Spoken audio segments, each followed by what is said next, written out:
नमस्कार. आज आपण तांदळीची भाजी करणार आहोत. या भाजीला तांदूळजा असेही म्हटले जाते. ही एक पौष्टिक रानभाजी असून ती प्रामुख्याने पित्तनाशक, रक्तशुद्धी करणारी आणि पाचन सुधारणारी भाजी आहे. यात विटॅमिन ए, सी आणि लोहाचे प्रमाण जास्त असते, जे डोळे, त्वचा आणि हिमोग्लोबिन वाढवण्यासाठी उपयुक्त आहे. तसेच उन्हाळ्यातील उष्णता कमी करण्यासाठी आणि बद्धकोष्ठतेवर ही भाजी अत्यंत गुणकारी आहे. तांदळीची ही रानभाजी पावसाळ्यात जास्त प्रमाणात मिळते. तर ही कशी करायची ते बघूया. तांदळीची 2 जोडी घेतली आहे. भाजी स्वच्छ निवडून घेऊया. पाने पाने घ्यायची. थोडी कोवळी असेल तर देठ घेतले तरी चालेल. त्यानंतर भाजी स्वच्छ 2 ते 3 वेळा धुवून एका चाळणीत निथळत ठेवायची. भाजीला फोडणी देऊया. एका कढईत 4 पळी तेल टाकून घेऊ. तेल थोडे जास्त घेतल्यामुळे भाजी चवीला खूप छान होते. तेल गरम झाले की यात ठेचलेला लसूण टाकून घेऊ. लसूण थोडा तळतळला की बारीक केलेली हिरवी मिरची टाकून चांगले परतून घेऊया.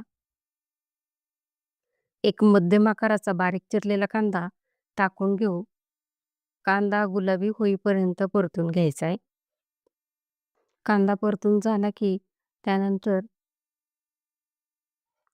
निथळत ठेवलेली संपूर्ण भाजी कढईमध्ये टाकून घेऊया. भाजी परतून घ्यायची. भाजीला स्वतःचे पाणी सुटते, त्यामुळं वेगळे पाणी टाकण्याची काही गरज नाही. एकसारखी भाजी परतून घ्यायची.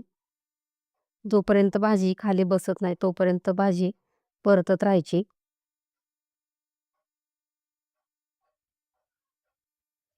त्यानंतर चवीनुसार मीठ टाकून घेऊ. मीठ टाकल्यानंतर पुन्हा एकदा भाजी मिक्स करून घ्यायची. तुम्हाला आवडत असल्यास कच्च्या शेंगदाण्याचा जाडसर कूट टाका. त्याने भाजी खूप छान लागते. शेंगदाण्याचा कूट टाकून मिक्स करून घेऊ.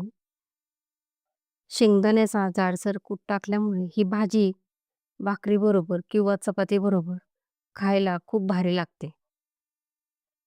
1 ते 2 मिनिटे बारीक गॅसवर झाकण ठेवून भाजी शिजवून घ्यायची. 2 मिनिटे झाली की झाकण काढून मीडियम गॅसवर भाजी पाणी आटेपर्यंत परतून घ्यायची. ही भाजी जास्त शिजवायची नाही, नाहीतर बिलबिलीत लागते. तर आपली तांदूळजा म्हणजेच तांदळीची भाजी खायला तयार आहे. ही भाजी तुम्ही भाकरी, चपाती बरोबर खाऊ शकता.